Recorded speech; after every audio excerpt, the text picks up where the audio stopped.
Pentingnya menjaga kesehatan mental memang harus mulai kita pikirkan. Saya yakin perempuan-perempuan di luar sana, khususnya di Sulawesi Tenggara, di Kota Kendari ini sudah mulai lebih bisa bijak ya untuk menghadapi. Saya yakin semua pasti punya tantangan, tekanan hidup masing-masing. Tinggal bagaimana kita mau mengontrol, yaitu tadi dengan menjaga agar mental kita tetap sehat. Nah, kembali lagi ke Nisa.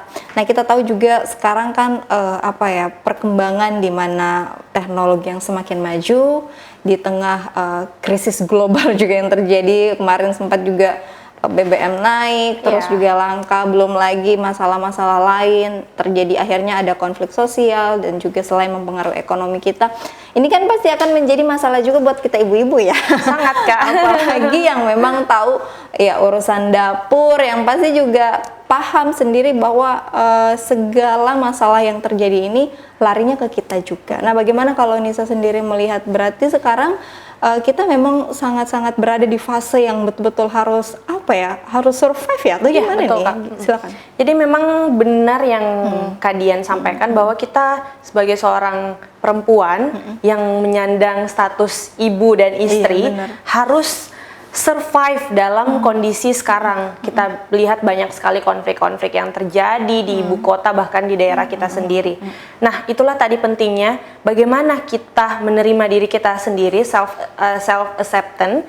Dan kalau misalnya kita sudah bisa menerima diri kita sendiri, kita tahu Kak caranya mencintai diri kita. Bagaimana cara kita survive, yaitu dengan itu tadi Kak, kita harus menguasai hal-hal di sekeliling kita, menguasai diri kita sendiri. Kita mencintai diri kita sendiri, kemudian melakukan hal-hal yang memang kita tahu Kak, saat ini kan perkembangan media sosial sangat-sangat menguntungkan untuk kita kalau misalnya kita larinya ke vibes-nya ke positif ya. Kalau misalnya kita vibes-nya ke hal-hal yang positif. Waktu awal-awal pandemi Kak, setelah saya melahirkan, saya memutuskan untuk jualan online di Instagram. Gitu. Saya jualan masker karena waktu itu kan lagi lagi dibutuhkan sekali itu masker. Jadi saya jual dengan harga-harga yang murah. Untuk apa? Untuk bagaimana saya bisa berdamai dengan diri saya sendiri. Saya tuh sangat senang hal-hal yang baru Kak. Jadi saya mencoba untuk mencari apa sih yang bisa saya lakukan. Saya sedang ada di Jakarta, tapi Jakarta posisinya lagi lockdown. Tapi saya harus mau memberikan manfaat untuk orang-orang di daerah saya gitu. Ya sudah, saya menjual masker tersebut, kemudian dibeli banyak, laku oleh teman-teman di Kendari. Alhamdulillah. Jadi itu sendiri Kak, tantangan kita sebagai seorang ibu itu sangat-sangat besar. Tapi kembali lagi bagaimana kita bisa menerima diri kita, kemudian mencintai diri kita sendiri, kemudian bagaimana sebagai misalnya saya waktu awal pandemi saya adalah a full time mom. Jadi saya benar-benar di rumah Kak dengan anak dan suami saya, dengan posisi di Jakarta waktu itu lockdown. Jadi itu adalah tantangan terberat dibanding dengan ibu-ibu yang working mom atau bekerja sambil mengurus anak dan istri. Itu adalah hal yang sangat penting bagaimana kita bisa mencintai diri kita sendiri, seperti itu. Tapi kan sebenarnya menurut saya ketika setiap ibu ya, mau dia sambil bekerja mengurus anak, terus juga maupun dia full time di rumah, itu semua kayaknya sama beratnya, sama beratnya. Saya yakin, makanya kenapa penting sekali ya saling mengerti sih posisinya. Saling mengerti sesama perempuan ya, benar.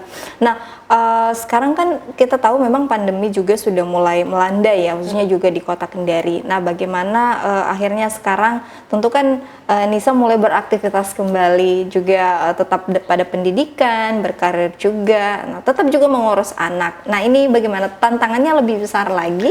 Tantangannya tentunya lebih besar lagi Kak, karena di sisi lain saya pagi-pagi tadi sebelum kesini Kak, alhamdulillah anak saya Rama bangun lebih pagi, jadi saya bisa memandikan lebih awal. Kemudian saya kasih makan dulu dia sebelum saya berangkat. Setelah itu karena suami juga ada kegiatan, saya izin dulu sama suami, terus pergi ke sini dan sebentar siang ada urusan lagi di kampus. Jadi benar-benar membagi waktunya itu harus tepat gitu. Saya jadi dari malam, dari jauh-jauh hari dan kemudian H-1 sebelum kegiatan saya sudah bilang sama suami kayak, sayang besok mau ini ya, ada ini, jadi minta izin memang, terus harus menyelaraskan dengan kegiatan kampus. Misalnya tiba-tiba suami mau apa, sayang coba tolong pulang ke rumah, ada yang harus diurus ini. Harus simpan lagi urusan di kampus, kemudian pulang ke rumah, dari rumah kembali lagi ke kampus untuk menyelesaikan urusan kampus. Jadi tentunya tantangannya lebih berat, dan pastinya perempuan-perempuan lain seperti Kak Dian yang bekerja sebagai seorang presenter dan sebagai seorang ibu juga, itu saya rasa itu adalah hal yang luar biasa. Harus pintar-pintar bagi pintar-pintar bagi waktu. Dan masya Allah saya melihat anaknya Kak Dian sangat lucu. Amin ya.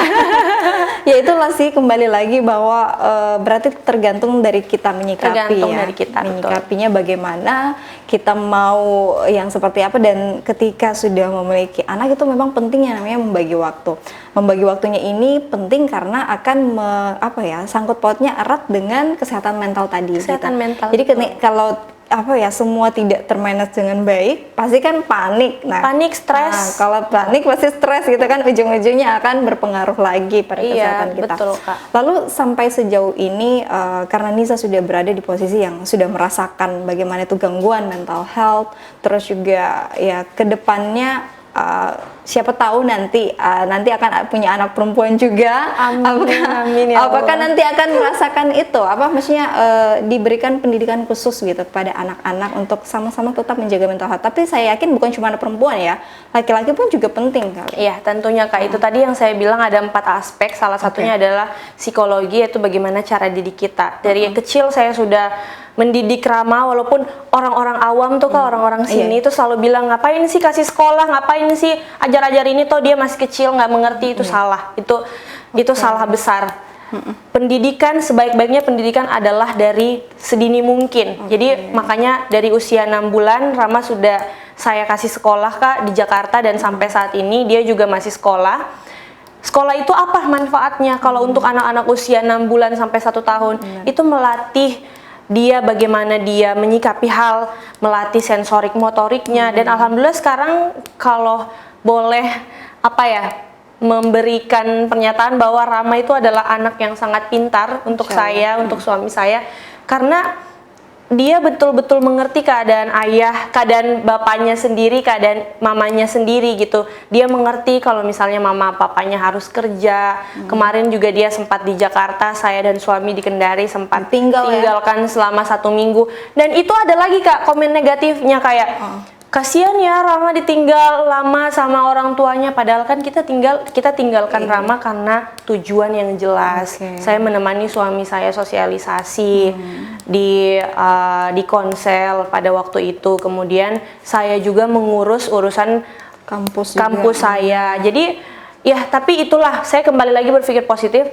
Ya, tidak semua apa yang saya lakukan harus orang lain tahu. Dan yang penting selama yang saya lakukan untuk anak saya dan suami saya yang terbaik, ya sudah, itu sudah cukup untuk saya pribadi. Jadi memang penting juga ini mungkin yang diterapkan buat ibu-ibu ya, buat para perempuan yang mungkin saat ini punya anak tapi punya juga kesibukan.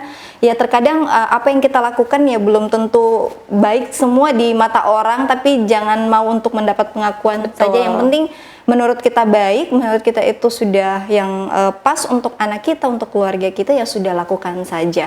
Karena yang paling tahu kan kita sendiri. Gitu. Nah, ya terakhir kira-kira gimana nih Nis, harapan untuk para perempuan-perempuan, untuk para ibu-ibu muda yang saat ini juga sedang survive mungkin dengan kondisinya masing-masing, apa yang ingin disampaikan? Intinya sebagai seorang perempuan kita harus support each other. Kita harus saling mensupport, kemudian kembangkan diri kita di masing-masing bidang yang kita geluti, yang kita minati. Kemudian tentunya bersama pasangan, bersama keluarga harus saling sayang menyayangi, harus saling mengerti satu sama lain. Karena kembali lagi, ibu adalah hal atau adalah orang yang paling rentan terkena kesehatan mental itu sendiri, karena ya we never know apa sebenarnya pemicunya gitu. Kita tidak pernah tahu, maka dari itu saling penting untuk kita buat saling mensupport satu sama lain sebagai seorang perempuan dan sebagai seorang ibu. Dan mungkin yang paling ingin disampaikan untuk anak dan suami apa nih? Halo, Rama yang lagi di rumah lagi main sama omanya. Dan suami, tentunya yang ingin saya sampaikan adalah saya sangat-sangat mencintai mereka. Mereka adalah hidup dan mati saya. Saya rela melakukan apapun untuk suami dan anak saya. Masya Allah. Kalau bahas soal anak dan suami tuh jadi suasananya jadi mellow gitu. Jadi ya sudah, sebelum air mata ini keluar, marilah kita menyudahkan.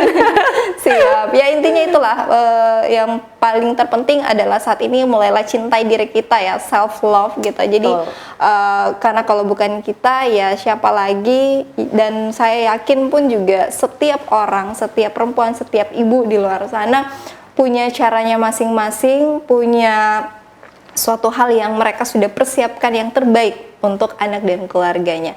Mari sama-sama kita perempuan juga saling support, jangan saling menjudge ya, saling hate gitu, apalagi saling mengomentari, membanding-bandingkan ya kondisi kita dan kondisi orang lain, itu jangan. Karena itu akan bikin mentalnya down lagi. Betul. Gitu. Dan untuk perempuan-perempuan yang belum menikah, pesan saya, sayangi ibumu. Iya. Ibu itu luar biasa. Betul. Karena kita juga akan merasakan bahwa berat ya jadi ibu. Oke, baik Nisa, terima kasih sudah hadir, sudah meluangkan waktu. Semoga perbincangan semuanya. Semoga perbincangan kita ini bisa memberikan manfaat Amin. untuk semua orang di luar sana, dan akhirnya para perempuan sadar untuk lebih survive, untuk lebih bangga menjadi seorang ibu. Amin. Baik, terima kasih juga pemirsa yang sudah menyaksikan program ini. Akhir kata, saya beserta kru yang bertugas pamit undur diri. Wassalamualaikum dan sampai jumpa.